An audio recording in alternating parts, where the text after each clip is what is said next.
Namaskar, welcome back to Media Scan, your weekend dose of headlines, controversies and perspectives. The whole world watched with bated breath as India this week reached where no country in the world had ever reached, the South Pole of the Moon. The success of Chandrayaan 3 experiment has brought a lot of joy and cheer to the space research community, not just in our country, but across the globe, across continents. Congratulatory messages and messages of wonder are pouring in from all over the world. Indians are delighted and celebrating all over. But at the same time, we have seen some of those jarring notes as well, not surprising, but unfortunate. We'll check out both these kinds of messages. But first, in this historic week, let us meet the guests joining me on Media Scan. I have here with me former diplomat, author, well-known analyst Anil Trigunayat, an old friend of Media Scan. Welcome back, Mr. Trigunayat. Namaskar. Thank you. Namaskar, madam. And also with me, Karan Kataria. You have listened to him on the earlier episodes. He is now back after his stint at the university in London, and he'll be joining us very shortly. We have Karan Kataria with us now. Namaskar, Karan. Welcome back. Thank you, Smitaji. And with us, another friend, this time from the US, Anang Mittal, well-known commentator, analyst, has been handling the media campaign for various stalwarts, top-notch politicians in the US, but an Indian at heart. Welcome, Anang Mittal. Thank you for having me. Namaste. Gentlemen, we are going to start talking about this great feat, this achievement in just a few moments. But first, let's have a quick look at this collage of world headlines on what various media channels and platforms said about India's great leap on the moon. India has done it. It has become now the fourth country to land a spacecraft on the moon after the US and China and the former Soviet Union. Just moments ago, we're talking just a... India has made space history, becoming the first nation to soft land a spacecraft on the moon's south pole. India has become the first nation to successfully land a spacecraft near the south pole of the moon. The country's PM Narendra Modi has praised the achievement, saying that the mission's success... The spacecraft Chandrayaan 3 is attempting to become the first to land on the moon's south pole. India is the first country in the world to land a spacecraft near the moon's south pole, a moment of history for the country. It was a tense final 6 minutes as it descended onto the lunar surface. Let's show you the moment. First of all, let's take... The agency is celebrating the successful moon landing of its Chandrayaan 3 spacecraft. Okay, now India's lunar probe Chandrayaan 3 has landed on the moon's south pole. India is the first country to touch down on this part of the moon, which is believed to hold pockets. We begin with some historic news. India has become the first country in the world to successfully land a craft near the moon's south pole. Prime Minister Narendra Modi was watching the mission from South Africa and congratulated the team back home. So those were just some of the headlines we've been able to cull out from TV channels across the world, from Singapore to Japan to Africa and the US. And no surprise that the world is excited at what India has done and shown them. But Ambassador Trigunayat, I am more on a philosophical point, sir. With this achievement of India, no doubt, the way the world looks at us is going to slightly change, I'm sure. Because every big achievement, especially when it comes in the field of space exploration, somehow, manages to bring us a notch above in the geopolitical scenario. So from the geopolitical perspective, how much of a heft has India been able to create now with this historic achievement earlier this week? Thank you, Smitaji. In fact, you rightly mentioned the word heft. As you know, India has been a space power. It has been the top 7 space powers in the world and has achieved many a feat, including 104 satellites in one go, which I guess no other country has done. Yes. And this time, the Chandrayaan 3 and Vikram lander southern part where no other country had gone. So India becomes the fourth country in the world to land on moon and the first one to land in the south. Soft landing, smooth landing, working perfectly fine to the precision. I mean, that has definitely given the Indian scientific community and India a tremendous edge. Of course, as Prime Minister Modi said in Johannesburg, that India is offering all its expertise, all its whatever experience and the data that it has to the world, because India stands for the humanity. You see, this is one more effort by India in the wake of Vasudhaiv Kutumbakam policy that India follows. And there also at the BRICS, he offered space cooperation as one of the major things. And as you know, gradually India has been launching various satellites from various countries. And this time also. And we are seeing the kind of the celebration, I would say, or the congratulatory messages coming from the world. And one of them was from President Putin, whose country lost its lunar mission after 47 years when they tried to land just before this. And he was very magnanimous and acknowledging India's prowess in this and saying that, the world, look at the way the cost, I mean, that is something that India has successfully done it. In the Prime Minister Modi, I think, had said, and the ISRO also said, that our Mars mission was nearly as much as the cost of a Hollywood movie. And this one, the Chandrayaan mission, which is cost roughly about $75 million, is half of the Interstellar movie, which was made by Christopher Nolan. So I think that was $165 million. So that shows that how much, the way India's technology, the Indian scientific temperament, because R&D scientific temperament is inbuilt in the Indian DNA. And so this is So if I may ask you, sir, is the world going to look at us a little more differently now? Or well, we've India already is reached there? We are a rising power, so it adds to further rise. Yes. So allow me to come to Anang Mittal here. Anang Mittal, I have this long list of congratulatory messages from world leaders, presidents, prime ministers, heads of governments in various continents congratulating our country, complimenting the achievement of our scientists. And President Putin's message has already been mentioned by Ambassador Trigunayat. I just want to bring in one more comment which was heard in the BRICS conference, which was incidentally going on simultaneously.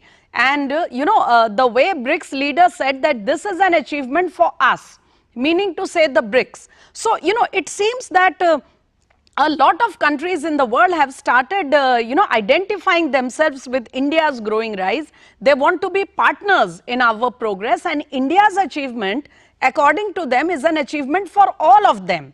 So that's a great sense of camaraderie we see reflected here.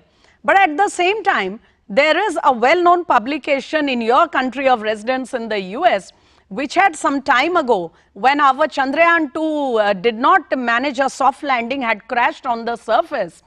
And in an extremely elitist and racist manner, they had published a cartoon trying to, depict India as a country, trying to gate crash into the club of elite space powers, which it was implied that we are not capable of doing. In the light of such comments, this cartoon is just one, there were others. In the light of such attitude and comments, how is India's achievement being looked upon in the US? Not just the Indian community, but generally in there. Well, I would say that generally most Americans are very pro-India. Most Americans actually interact with a lot of Indians in their life, and there's a sort of a term here called model minorities, which is maybe looked down upon by certain people. But I think that is a fact that most Indians are law-abiding folks, and they are generally prosperous, and they interact with the wider community. They assimilate in the communities that they migrate to very well. And so most Americans have a fairly positive view of Indian immigrants and India in general because of that. And so the sort of the narratives that are spun out by the New York Times and some of the other left-wing publications that aren't fans of India and Mr. Modi, they don't tend to percolate that much amongst ordinary Americans. And in fact, you'll meet Americans who have, worked in the Godrej factory in India or have helped, set up some industrial concern in India and have spent some time there. So they generally have a positive view of India. And the same with the space mission.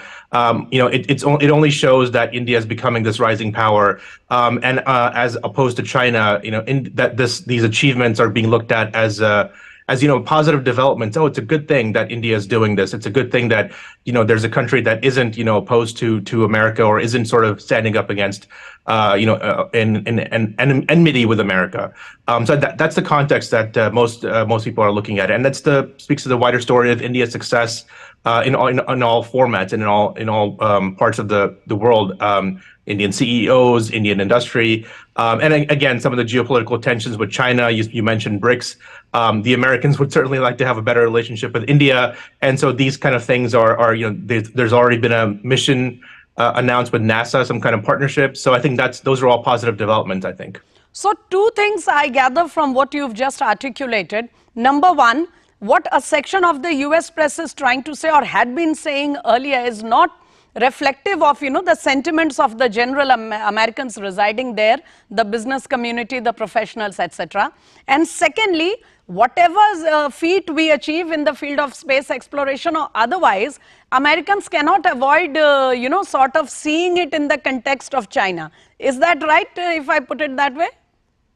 I would say so, yes, because any sort of achievements made by India, either in defense, and it's one of those things. Unfortunately, you cannot separate space exploration and space innovation with the defense side of things, with the geopolitical side of things. So I think in that context, it's being seen as a positive thing that India is, flexing its muscle. It's sort of becoming a power in its own right. And again, yes, I get your point, but I want to bring in Karan here. Karan Kataria. You have yourself been a first-hand victim of the kind of racism and anti-Indian attitude of a section of the Britishers. Of course, you are back now in your motherland, but incidentally, this very week, we saw, a kind of a reflection of that elitist and, if I may say, colonial mindset of Britishers when a section of the British press, including the BBC, were trying to say that, not really acknowledging India's feat as much by, trying to juxtapose questions like India is a poor country, there's a lack of toilets, which, by the way, is not corroborated by statistics even, but to say that Indians are living in poor conditions and they need money for that. So this moon mission is, a wasteful expenditure. And one particular channel or anchor, if I may say, going to the extent of saying that why can't India return the foreign aid that it has received from the British, which again is not corroborated by facts. So the sum total of mentioning all these examples, Karan, is why can't India's achievement be taken for what it is without bringing in these things which in one way or the other try to diminish or demean the scale of the success? Why do you think they are doing this? Yeah, before coming to that, we need to understand the underpinning questions, underpinning situation that the entire this imperialist thought of the white aristocratic mentality is striving for. By presenting the half-baked stories and truth and not corroborating them with the facts shows the tinted narrative, a particular vested interest or agenda that is, the narrative is to be pushed through. So we need to understand that they've been terming us of the poverty. Again, we are not denying the fact that yes, we need to do a lot in terms of social welfare and to achieve that connotation. We are doing so. No, but which country doesn't? Which country doesn't? Aren't there homeless on the streets of London? Which country doesn't? Yeah, obviously. So we need to see how the things are being done and said. So we had 24% of GDP share in the world GDP when Britishers arrived, which was 4% when they left. The industrialization in the Great Britain was funded by the loot they did in our country. So the man-made, the imperialist structured famine in Bengal is an example. So they use an approach which suits their particular agenda. Now coming up to the financial aspect which they say. So now ISRO has only 15 to 25% of the the revenue coming from satellite launch, and 75 to 80% is from the communication business. So there is a huge scope in the satellite launch business which can be potentially be taken cognizance of, and a huge and wonderful source of forex could be satellite launch. So again, they are in a situation that this will help them not only in technology in the space sector but also financially. Also, being a law student, I would like to bring on record that the 1967 United Nations Outer Space Treaty that prohibited any nation from claiming ownership of the moon. So these very Western countries or the America signed and made up a treaty which is known as Artemis Accord. So now reiterating that the 1967 United Nations Outer Space Treaty that prohibits any nation from claiming the ownership of the moon. But if we read that treaty, that does not prohibit commercial use of the moon. So in future, it can be a potential, a source of resources, source of natural resources. So the United States have formulated Artemis Accord, which have been, I think, signed by 27 nations. But it is, interestingly, it is not signed by Russia and China, which have their presence on the moon. So again, we need to see the underpinning thing that flows through these agenda and the narratives that are being pushed by these mainstream international media. Okay. Let me get a take from Ambassador Trigunath. Ambassador Trigunath, on this, these underpinnings that Karan is indicating at, particularly the imperialist thought, I mean, this is not an either-or situation, is it?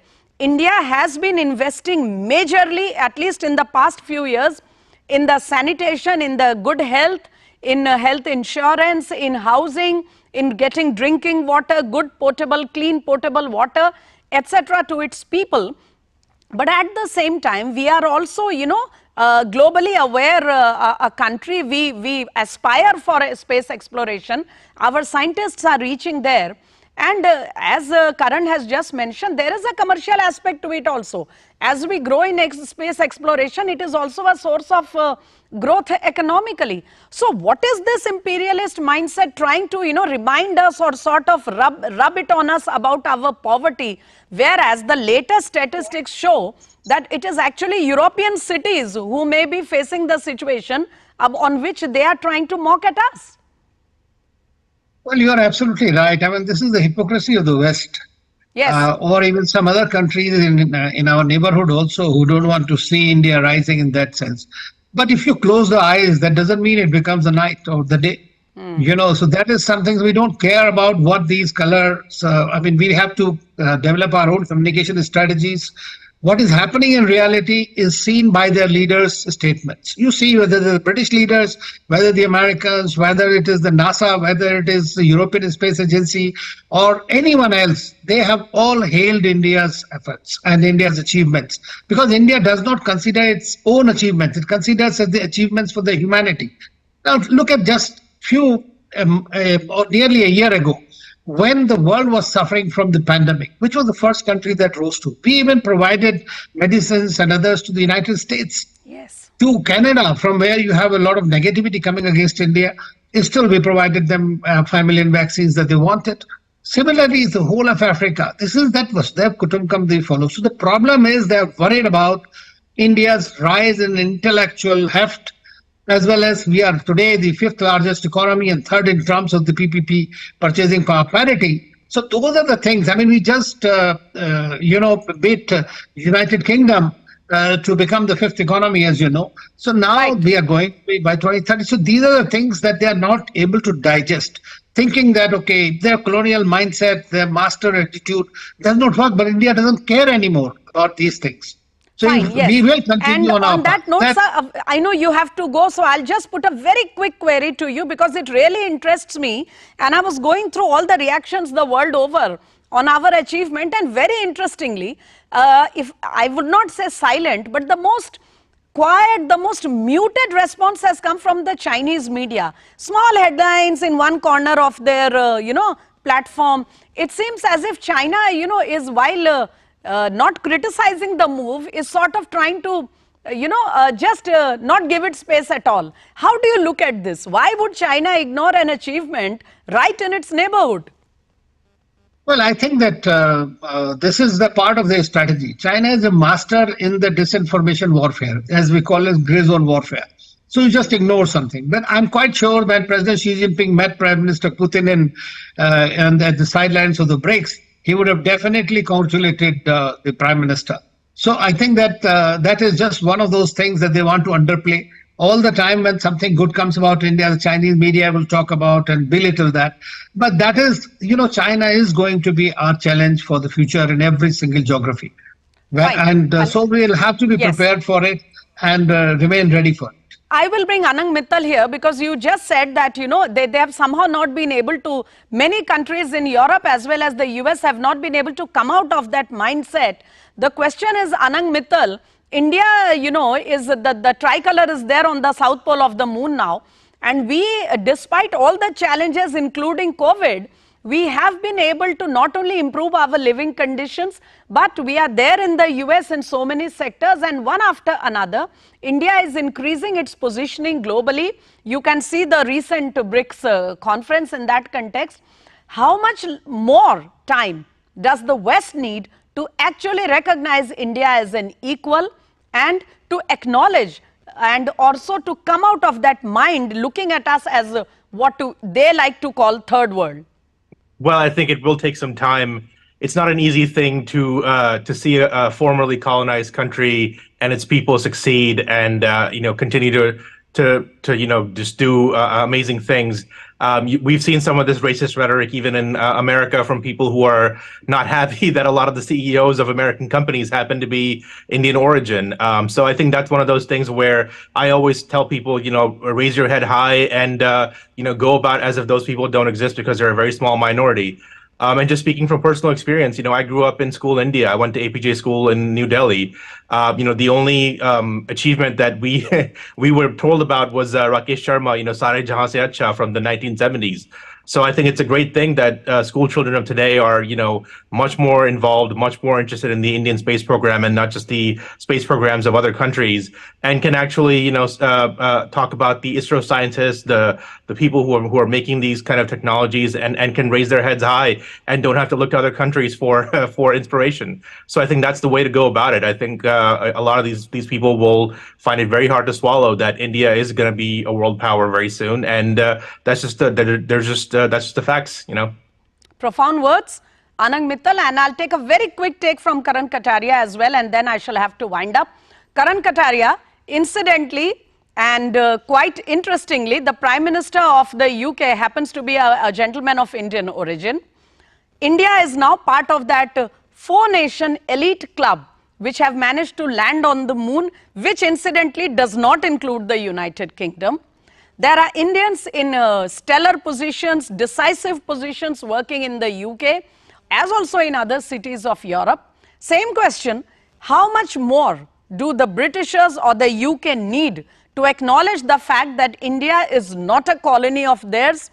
We are on a process of decolonization at full pace, if I may add, and the world has changed. It's time for them to see the writing on the wall.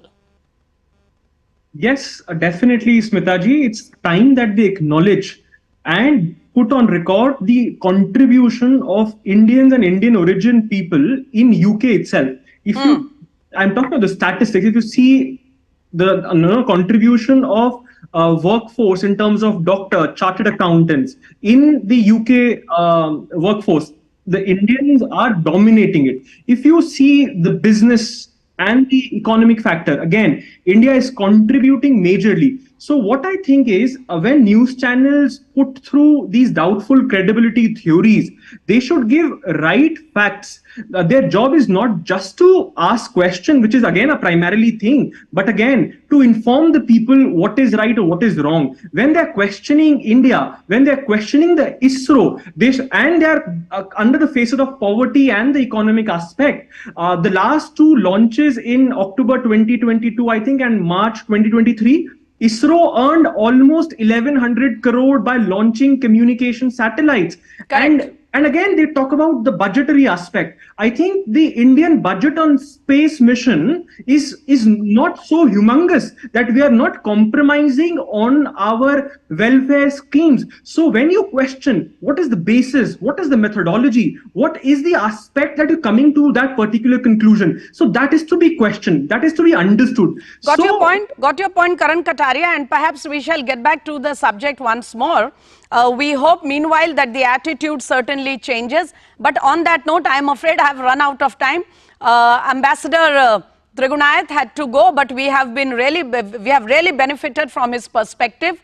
Meanwhile, thank you very much, Karan Kataria, for joining us and for all those very interesting inputs about Indians in the UK that you have brought out. Also, the double standards being, projected by the media. Anang Mittal, so graceful to join us at a very, very ungodly hour from the US. Thank you again. We shall get back to you. Thank you, gentlemen. Not just in terms of statistics, qualitatively as well, Indians are contributing immensely to all the places where they live and they are working, whether the UK, the US, various cities in Europe and across continents. On the one side, India is taking care of the quality of life of its population. At the same time, we are out there in the space exploring and showing our heft to the whole world. Perhaps it's time that the Western media starts looking at things in the right perspective, if not for us, for their own good. On that note, it's a wind up on Media Scan for this evening. See you next week and namaskar.